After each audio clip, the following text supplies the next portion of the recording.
बहुत समय पहले मथुरा नगरी में कंस नाम का एक क्रूर राजा राज करता था।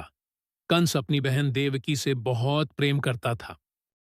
जब देवकी का विवाह वसुदेव से हुआ, सभी लोग खुशियां मना रहे थे।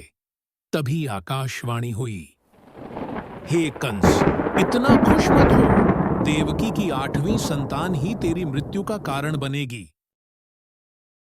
आकाशवाणी सुनकर कंस ने अपना रथ रोक लिया। कंस क्रोधित हो गया और देवकी को मारने के लिए दौड़ा। देवकी कंस से विनती करती है और कहती है कि उसे और उसके पति को माफ कर दे। देवकी यह भी कहती है कि वह कंस की इच्छानुसार सब कुछ करेगी। क्रोधित कंस ने कहा कि यदि वे अपने नवजात बच्चों को कंस को दे दें तो वह उन्हें नहीं मारेगा।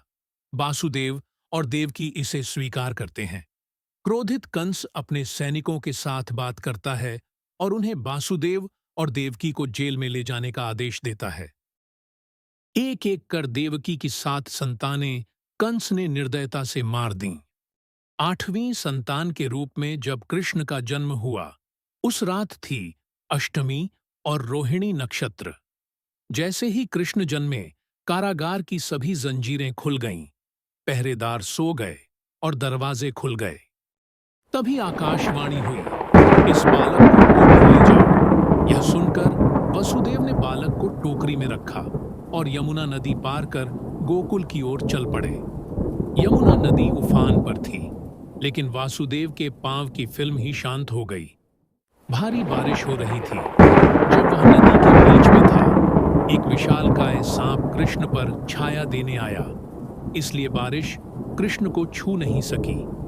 नदी पार करने के बाद सांप जादुई तरीके से अचानक गायब हो गया। गोकुल पहुंचकर वासुदेव ने बालक को नंद बाबा और यशोदा को सौंप दिया और चुपचाप लौट आए। इधर कारागार में यशोदा की बेटी योगमाया रूप में प्रकट हुई।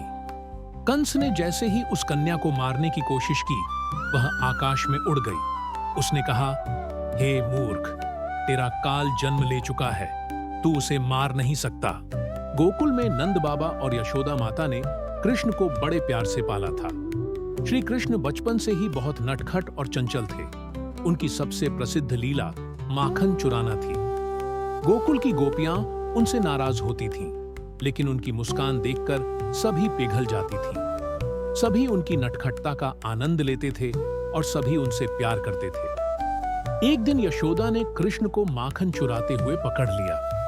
क्रोधित यशोदा ने उन्हें ओखली से बांधने की कोशिश की, लेकिन वे प्यारी मुस्कान देने लगे। लेकिन चमत्कार हुआ, वह उखल खींचते 2 पेड़ों के बीच से निकल गया और पेड़ टूट कर गिर पड़े।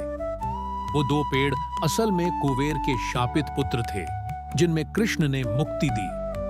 बाल कृष्ण की बाल लीलाएं गोकुल में चर्चा का विषय बन गई। एक दिन पूतना नामक राक्षसी बाल कृष्ण को मारने वाला गोकुल आई।